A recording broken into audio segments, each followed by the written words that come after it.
நீங்கள் வீட்டை விட்டு வெளியே வந்துட்டீங்க அப்படின்னாலே உடம்புல டாக்ஸின்ஸ் வந்து சேர ஆரம்பிச்சிடும். அது எந்த வழியாக சேரும் அப்படின்னா, நீங்கள் வெளியே போகும்போது நீங்கள் சுவாசிக்கிற காற்று வழியாக உங்கள் ஸ்கின் மூலமாக பொல்யூஷன்லேருந்து வர டஸ்ட் மூலமாக ஸ்கின்ல நீங்கள் சாப்பிட்ற ஃபுட்லேருந்து உங்கள் வயிற்றுல வந்து டாக்ஸின்ஸ் ஸ்டோர் ஆக ஆரம்பிக்கும். அதுக்காக வீட்டை விட்டு வெளியே போகாமல் வீட்டுக்குள்ளேயே இருந்துக்கலாமா அப்படின்னா அப்படிலாம் இல்லை. அதை எப்படிலாம் நம்ம சேஞ்ச் பண்ணிக்கலாம்னு சொல்கிறேன். ஃபஸ்ட்டு உங்கள் வெயிட்டுக்கு ஏற்ற வாட்டர் வந்து குடிங்க. நீங்கள் எவ்வளோ வெயிட் இருந்தாலும் பெர் கேஜிக்கு 40 to 50 ml வாட்டர் வந்து கால்குலேட் பண்ணி குடிக்க ஆரம்பிங்க. எந்த அளவுக்கு வாட்டர் குடிக்கீங்களோ அந்த பாடி வந்து டாக்ஸின்ஸ் வந்து ரிமூவ் பண்ண நல்லா சப்போர்ட் பண்ணும். செகண்ட் நீங்கள் பண்ண வேண்டியது ப்ரீத்திங் எக்ஸசைஸ் வந்து டெய்லி 10 minutes பண்ணுங்கள். எக்ஸசைஸ் வந்து ஒரு 45 minutes எக்ஸசைஸ் பண்ணும்போது இந்த ரெண்டுமே உங்கள் லங்ஸையும் உங்கள் ஸ்கின்னையும் வந்து நல்லா டாக்ஸ் ரிமூவ் பண்ணுறதுக்கு சப்போர்ட் பண்ணும். மூணாவதாக நீங்கள் சாப்பிட்ற ஃபுட்டில் ப்ரோட்டீன், ஃபைபர், நியூட்ரிஷன் வேல்யூ அதிகமாக இருக்க ஃபுட்டை நீங்கள் எடுத்துக்கங்க.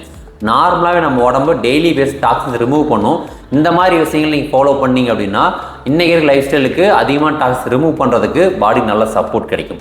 இதை நீங்கள் ஃபாலோ பண்ணல, நம்ம உடம்புல டாக்ஸின்ஸ் ஆட் ஆகிறப்போ என்ன நடக்கும்? நம்ம எனர்ஜி கொஞ்சமாக குறைய ஆரம்பிக்கும். நம்ம ஹெல்த் இஷ்யூஸ் வந்து அதிகமாக வர்றதுக்கு இந்த டாக்ஸின்ஸ் ஆட் ஆகிறதும் மேஜர் ரீசன் தான்.